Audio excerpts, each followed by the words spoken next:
So, PITX to MOA. So, kung ikaw ay magbabiyahe mula PITX papuntang Mall of Asia, maaari kang sumakay ng modern jeep sa may first floor ng PITX na biyaheng Buendia at dadaan na ito ng Mall of Asia. Pwede ka rin sumakay ng EDSA Carousel Bus at bumaba sa may Heritage, at sa Heritage ay may mga jeep na doon na papuntang Mall of Asia. Pero mas madali kung sasakay ka na lang ng diretsong modern jeep na papuntang Buendia.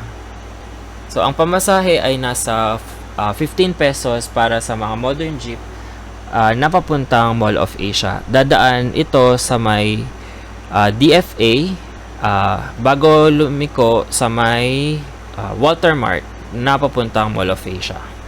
Yan ang mga katanungan natin sa araw na ito. Thank you for listening and have a good night. See you on the next episode of Commuter Podcast.